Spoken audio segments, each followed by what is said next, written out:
জয় মা দুর্গা। নমস্কার। গল্প উইথ গৌরীতে সবাইকে স্বাগত জানাই। এবারও ছেলের স্কুলের গরমের ছুটি পড়তেই কদিনের জন্য কুলটি ঘুরে এসেছিলাম। আর কুলটি যখন গেছি, আশেপাশে একটু কোথাও ঘুরতে তো যেতেই হবে।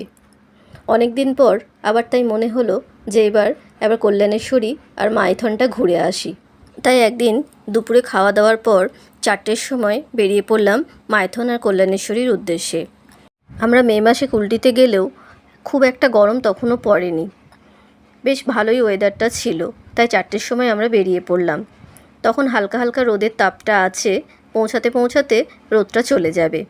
কুলটি থেকে অটো করে কল্যাণেশ্বরী যেতে মোটামুটি 20 মিনিট মতো লাগে।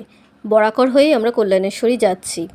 আর কল্যাণেশ্বরী কতবার গেছি সেটা বোধহয় গুণে বলা যাবে না।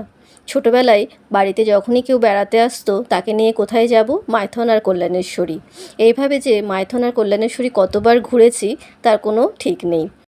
বিয়ের পর প্রথম যখন জামাই ষষ্ঠী করতে বরকে নিয়ে এসেছিলাম, তাকে সেইবারও এই মে মাসেই কল্যাণেশ্বরী আর মাইথন ঘোরাতে নিয়ে গেছিলাম। ছেলেকেও অনেকবার নিয়ে গেছি। লাস্ট 2021 সালে আমি মাইথন আর কল্যাণেশ্বরী গেছিলাম, লকডাউনের পর যখন বাপের বাড়ি আসি। তারপরেই আবার যাচ্ছি। কিন্তু এই একটা জায়গা যতবারই যায় না কেন ততবারই যেন নতুনের মতো মনে হয়। মাইথনের প্রাকৃতিক সৌন্দর্য অপূর্ব, তাই এখন তো অনেক দূর দূর থেকেও এখানে বেড়াতে আসছে। মাইথনে একসাথে আমরা সব কিছু পেয়ে যাই। জঙ্গল আছে, তার সাথে আছে ড্যাম, তার সাথে আছে পাহাড়।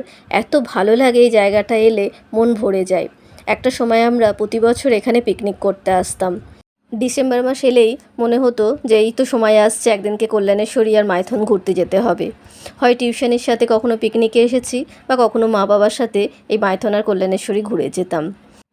কথা বলতে বলতে আমরা মাইথন ড্যামে চলে এসেছি।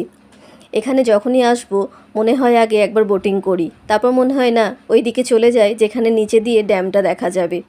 তাই আমরা এখনও ঠিক করতে পারছি না যে আগে কোন দিকে যাব।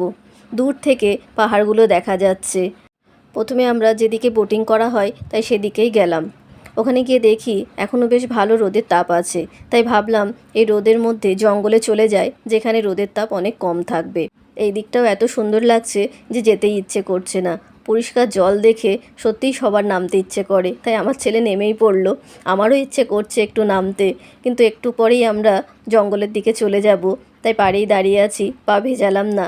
আবার যখন এদিকে আসবো তখন একবার জলে নামবো, একটু বোটে ছবি তুলে নিচ্ছি। এরপর আমরা জঙ্গল যেদিকে আছে সেদিকে চলে যাচ্ছি, কারণ ওখানে এখন খুব সুন্দর হাওয়া দেবে আর পাখির ডাক শুনতে পাবো।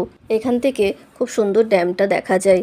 এই জঙ্গলটার মধ্যে দিয়ে হাঁটতে এখন এত ভালো লাগছে।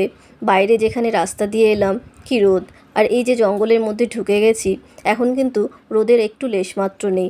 যখন ড্যাম্পের ওদিকে ছিলাম দেখে মনে হচ্ছিল কত রোদ, কত না এখনও দিনের আলো, কিন্তু এর ভেতরে আসতেই মনে হচ্ছে যেন সন্ধে নেমে আসছে। আর চারিদিকে পাখির ডাক, বেশ সুন্দর একটা পরিবেশের ভেতর দিয়ে যাচ্ছি। যতবারই এখানে এসেছি আমার জঙ্গলের এই দিকটা আসতে খুব ভালো লাগে। এই জন্যই বলে যে গাছ লাগাতে।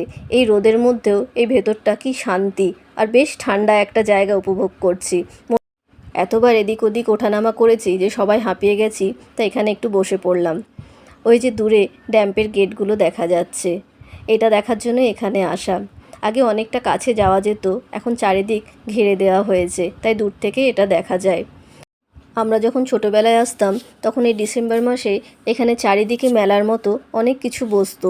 এখন দেখছি এখানে 12 মাসই এগুলো থাকে। এখন 12 মাসে এখানে পর্যটকদের আনাগোনা চলে।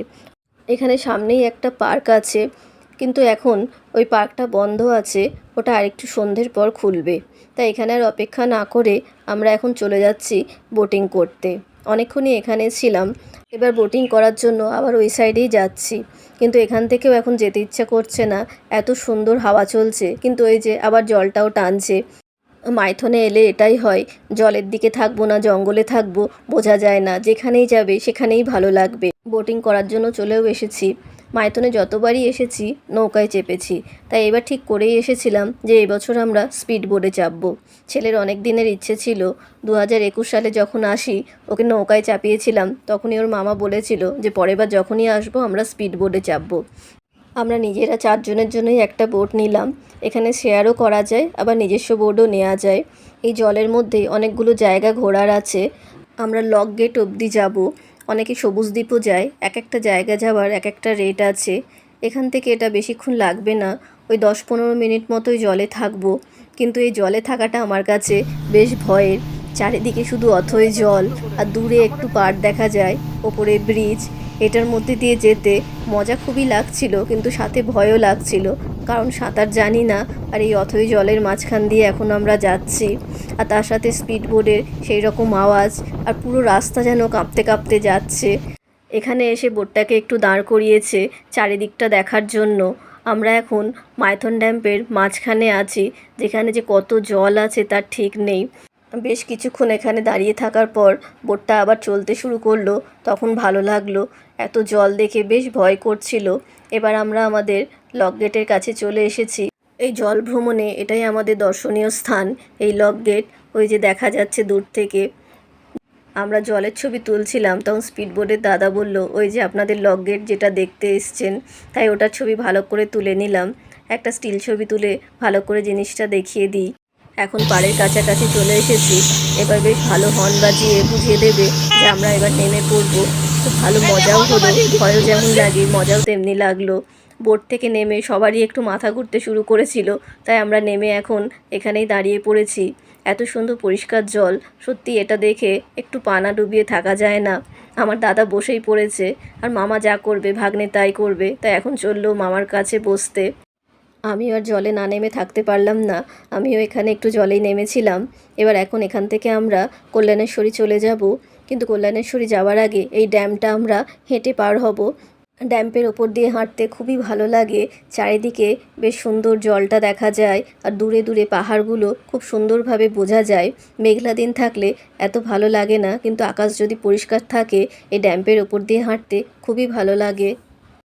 গরমের দিনে এই বিকেলবেলা হলেই এই ড্যাম্পে প্রচুর মানুষ বেড়াতে আসে। এত সুন্দর হাওয়া আর এত সুন্দর প্রাকৃতিক দৃশ্য সবাই উপভোগ করতে চায়। আমাদের অটো দাদা যতক্ষণ না আসছে, আমরাও তাই এখানে বসে অনেকক্ষণ ধরে প্রাকৃতিক সৌন্দর্য উপভোগ করলাম। এবার যাব আমরা কল্যাণেশ্বরী।